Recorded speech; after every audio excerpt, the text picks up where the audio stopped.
Le Cameroun. On surnomme ce pays l'Afrique en miniature, tant ses paysages et ses cultures sont variés. Situé juste au-dessus de l'équateur, dans le golfe de Guinée, le Cameroun est riche de plus de 280 ethnies. Depuis 2019, le musée du Quai Branly-Jacques Chirac collabore avec des institutions camerounaises pour mieux connaître et protéger les sites sacrés de l'ouest du pays. En 2022, une mission anthropologique et archéologique a été organisée autour d'une dizaine de sites où se déroulent toujours actuellement des rituels magico-religieux. Tous se situaient en territoire bamileke, dans un rayon de 50 km autour de la ville de Bafoussam. Pendant plusieurs semaines, en combinant les approches scientifiques et les techniques d'investigation, il a été possible de mieux comprendre la grande diversité des pratiques rituelles autour de lieux naturels. Fleuves et chutes d'eau,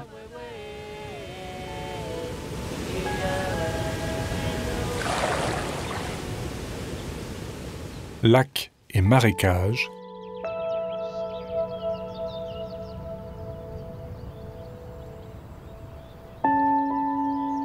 rochers remarquables,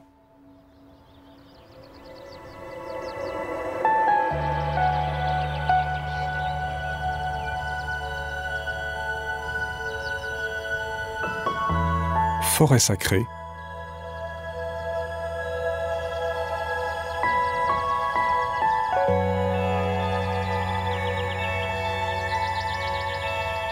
grottes et abris sous roches,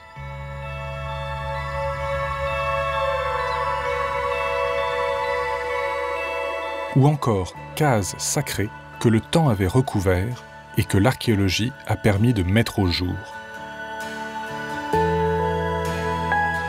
C'est à ce voyage que nous vous invitons, une anthropologie des rituels de cette région du monde, une découverte des sites sacrés bamileke.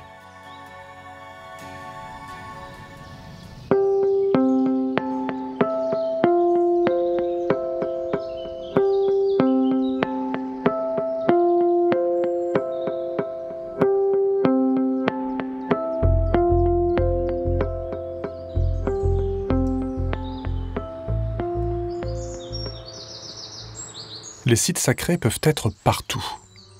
En pleine forêt, sur les pentes ombragées des volcans endormis. Dans les cases fortifiées des sociétés secrètes. À l'abri des murs du quartier des notables.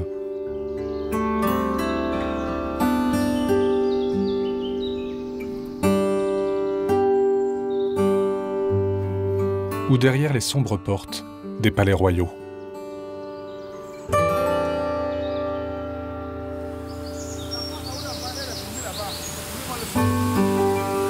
Premier type de site sacré, et peut-être le plus connu et le plus fréquent, les chutes d'eau. Celle de Bamenda est liée à la traite négrière. C'est là que les esclaves récalcitrants étaient emmenés et qu'on tentait de les rassurer en leur promettant un ultime retour au pays, par les bonnes grâces de la divinité des eaux.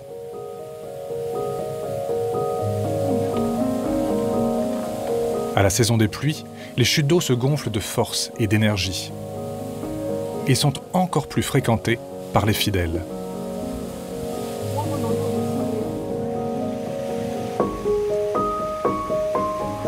Autre divinité aquatique, Mami Wata. À l'origine, c'est une déesse du panthéon vaudou, mais en réalité, son culte très populaire a diffusé à l'ensemble de l'Afrique et même dans la Caraïbe et en Amérique, avec la traite négrière. Ici, comme en Haïti, on dit que les esclaves voyageaient avec leur dieu sur les épaules.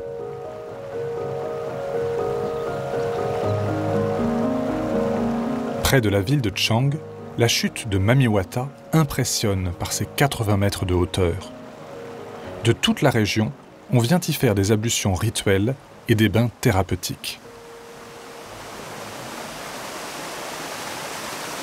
Et les offrandes affluent, sel, huile de palme, farine de maïs, noix de cola. Mais aussi des flacons de parfum qui sont vidés dans l'eau ou carrément jetés en haut de la chute. Le bruit est assourdissant. Il gagne toute la vallée. On peut l'entendre à plusieurs kilomètres de distance. C'est au pied de la chute que vit la déesse.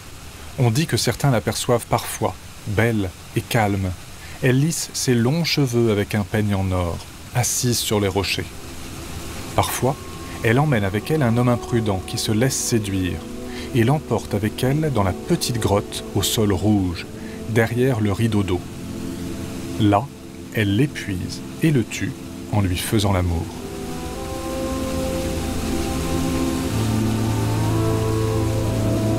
Chaque chefferie dispose de plusieurs chutes d'eau sacrée, lorsque sa géographie le permet. À chaque site, sa légende, ses divinités et ses rituels. Au village de Photo, l'eau coule à flot sur des formations basaltiques. L'endroit ressemble à la chaussée des géants, mais sous les tropiques.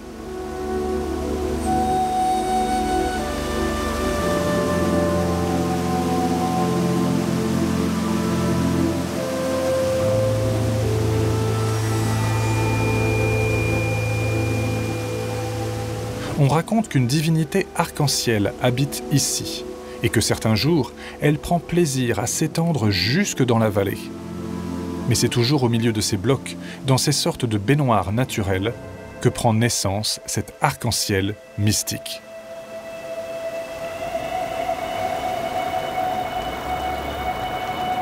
C'est là qu'il faut pratiquer les bains rituels, les offrandes à la divinité. En attestent encore quelques bouteilles et bidons d'huile de palme abandonnés, des giclées de dépôts organiques sur les rochers de basalte, et quelques vêtements usés par le temps.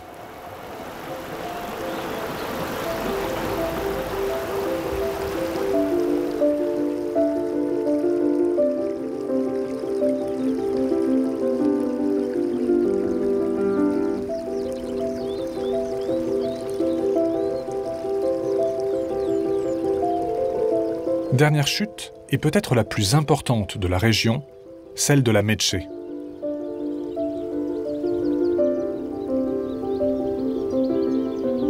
À quelques kilomètres de Bafoussam, elle s'étale sur plusieurs hectares de forêt et de plantations de maïs.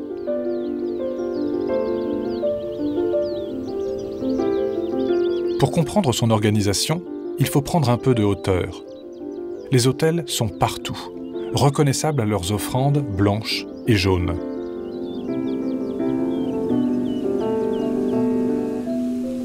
Les chutes de la Métché sont un site sacré qui a été commis pendant la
associés au rituel.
respecter, à commencer par ne pas empiéter sur la forêt sacrée.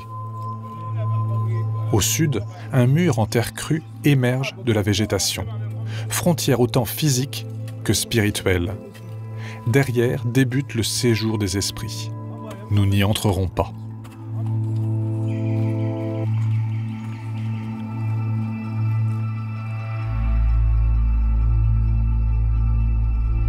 Progressivement sont mis au jour des murs de pierre qui sont photographiés puis numérisés pour reconstituer à terme la totalité de l'architecture du bâtiment. Dans les sédiments, on retrouve des céramiques, tantôt domestiques, tantôt rituelles, mais aussi des fers de lance, un peigne en bronze et des pipes royales.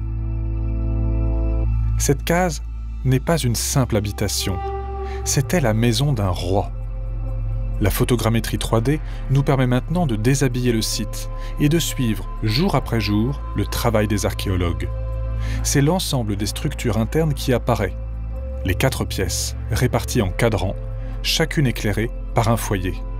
Puis les traces d'une destruction par un incendie, le démantèlement quasi complet des murs, la construction récente d'une dalle de béton et d'une canalisation.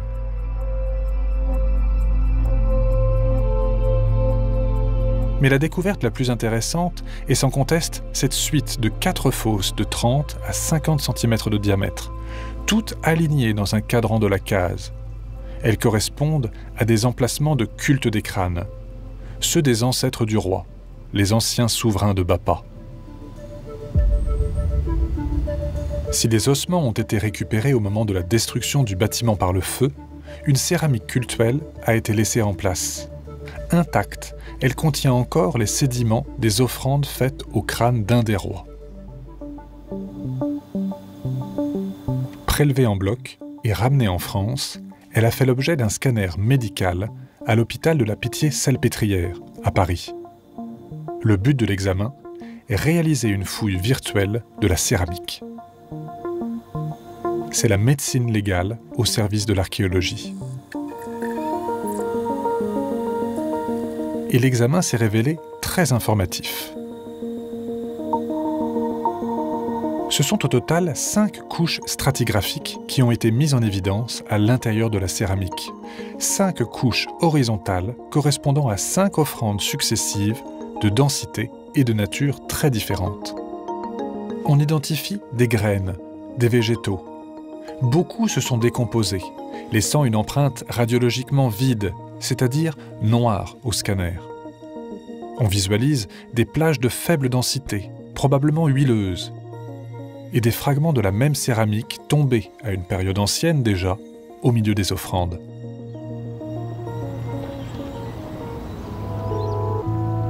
Cette mission anthropologique et archéologique a été riche d'enseignements. Elle a permis de documenter la grande diversité des pratiques autour de ces sites sacrés en territoire bamiléké. Elle a montré l'importance d'une approche interdisciplinaire pour une meilleure connaissance des pratiques rituelles et l'intérêt de développer une archéologie du sacré en Afrique subsaharienne. Mais celle-ci n'a de sens que si elle intègre, dès le départ, les autorités temporelles et spirituelles. Rois, notables, prêtres et initiés, mais aussi chercheurs et universitaires. L'année prochaine, nous reviendrons sur la terre bamiléké. Il y a tant à apprendre.